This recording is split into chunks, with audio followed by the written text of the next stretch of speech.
अस्सलाम वालेकुम viewers, doctor Huma Chishti, vice president COH Pakistan, अपने चैनल होमियो डॉक्टर हुमा पे आप सबको वेलकम कहती हूँ।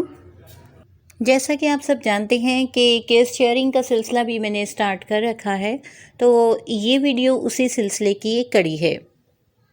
नए आने वालों से रिक्वेस्ट है कि चैनल को सब्सक्राइब कर दीजिए, लाइक कीजिए और कमेंट सेक्शन में अपनी राय का इजहार ज़रूर कीजिए। आज का केस सर्वाइकल स्पॉन्डिलोसिस के हवाले से है। केस शेयरिंग के दौरान आपको पेशेंट्स की फीलिंग उनके बेटे के थ्रू सुनाई जाएंगी और ये भी मैं शेयर करूंगी साथ में। तो सबसे पहले आपको ये थोड़ा सा गाइडलाइन देती चलूँ, जैसा कि इसकी फुल वीडियो भी यूट्यूब पे मौजूद है मेरी सर्वाइकल स्पॉन्डिलोसिस के हवाले से, लेकिन स्लाइटली सा यहाँ बताती चलूँ कि सर्वाइकल जो है वो रिलेटेड टू सर्वाइकल वर्टिब्रा है, यानी जो गर्दन के मोहरे होते हैं उनके हवाले से ये बात है। मेडिकली हम सब जानते हैं कि एजिंग फैक्टर के साथ साथ इसमें वियर एंड टियर का प्रोसेस शुरू हो जाता है, यानी कि शिकस्त और रेख का अमल होता है वो स्टार्ट हो जाता है और इसकी वजह से डीजेनरेशन आनी शुरू हो जाती है। समटाइम ऐसा होता है कि मोहरे जो होते हैं वो डिहाइड्रेट हो जाते हैं या श्रिंक कर जाते हैं या डिस्क में जो है वो कोई ना कोई प्रॉब्लम आ जाती है। आपने अक्सर औकात अल्फाज सुने होंगे कि डिस्क बल्ज हो गया या डिस्क में स्पेस आ गई, या यूं कह लीजिए कि उसमें स्पर्स बन जाते हैं और कुछ हिसाब बढ़ जाता है जिससे नैरो हो जाती है स्पेस और नर्व्स के ऊपर डिप्रेशन आ जाता है। तो इन तमाम मसाइल के लिए होम्योपैथी बहुत ज़्यादा बेनिफिशियल है, बहुत ज़्यादा फ्रूटफुल है और इसमें बहुत अच्छे रिजल्ट्स देखने को मिलते हैं। तो ऐसा ही एक केस ये मैं शेयर करने जा रही हूँ। पेशेंट को C4 और C5 में प्रॉब्लम था और उनके जब वो मेरे पास आए तो उनकी जो नेक है वो इसी प्रॉब्लम की वजह से बिल्कुल भी मूव नहीं कर रही थी, बल्कि बहुत ज़्यादा यानी क्राइंग सिचुएशन थी, जिसके हवाले से इनको मेडिकेशन जब की गई तो उससे बहुत ज़्यादा इफ़ेक्ट्स अच्छे देखने को मिले। स्टार्टिंग में ही जो है मैकफॉस मैंने पेन किलर के तौर पे यूज़ करवाई और उसके बाद जो है लेक्नेंथस यूज़ करवाई और इसके साथ ही साथ हमने ऑरमेट एस्ट्रियारोबिन्स को यूज़ करवाया और अकॉर्डिंग टू सिम्टोमेटोलॉजी इन मेडिकेशंस को जारी रखा। गाहे गाहे सेंगोनेरिया को भी इस्तेमाल करना पड़ा और सिम्फाइटम का इस्तेमाल भी किया गया।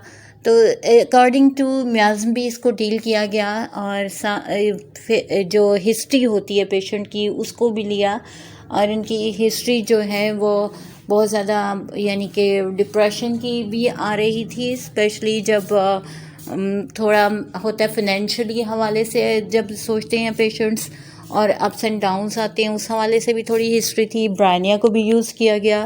तो इन तमाम मेडिकेशंस के बाद जो है पेशेंट अल्हम्दुलिल्लाह टाइम टू टाइम चेंज होती गई उसकी कंडीशन। उसको एज ए एप्लीकेंट हाइपेरिकम्स भी दी गई, हाइपेरिकम को खिलाया भी गया, तो इससे काफ़ी ज़्यादा अच्छे रिज़ल्ट्स मिले और ये फीलिंग्स जो हैं वो पेशेंट के थ्रू भी आपको सुनाई जाएंगी। अस्सलाम वालेकुम व्यूवर। अस्सलाम वालेकुम जी, मेरा नाम वसीम अख्तर है।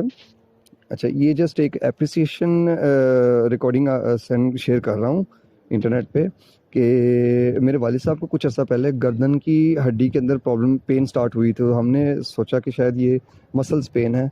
जब हमने डॉक्टर से कॉन्टैक्ट करना शुरू किया तो उन्होंने पेन किलर्स पे लगा लिया, लेकिन दर्द की शिद्दत आए दिन बढ़ती चली जा रही थी। तो किसी डॉक्टर ने फिर हमको सजेस्ट किया कि आप MRI करवाएं।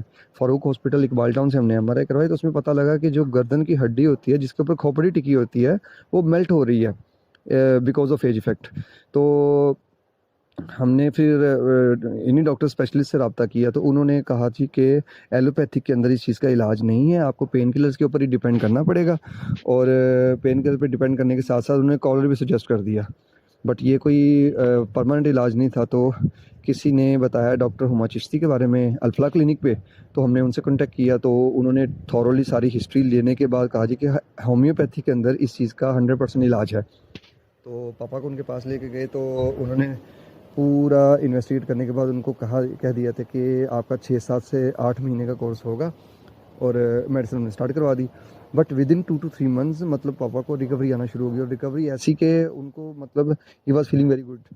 अच्छा अल्हम्दुलिल्लाह आज जब मैं अपने पापा से बात करता हूँ कि आपकी गर्दन की हड्डी की दर्द कैसी है, तो वो कहते हैं यार मुझे याद भी नहीं है कि कभी मुझे ये पेन थी। मतलब कि इतना परफेक्टली इलाज करवाया आज, और हर तरीके से हमें गाइड भी किया, प्रॉपर टाइम भी दिया, हमारी प्रॉब्लम्स को समझा, हमारी हिस्ट्री को थॉरोली स्टडी करने के बाद, और प्रॉपर कांटेक्ट में रहती हैं वो। सबसे बड़ी बात ये है कि doctor doesn't care about patient when he is out of the clinic, but वो कांटेक्ट में रहती थी, फीडबैक खुद से भी लेती थी कि जी पेशेंट की कंडीशन कैसी है कैसे नहीं। मतलब we were feeling very frank with her कि उनका तरीका जो इलाज करने का, ट्रीटमेंट करने का तरीका है, और जो बीमारी को जड़ से ख़त्म करने का तरीका है, that was really very good. और अल्लाह ताला आपको जज़ा दे, अल्लाह ताला आपको और तरक्की दे, अल्लाह ताला आपके हाथ में और ज़्यादा शफ़ा अता फ़रमाए। डॉक्टर मोहम्मद चिश्ती साहब, thank you so much for being with us, और thank you so much, thank you. अस्सलाम।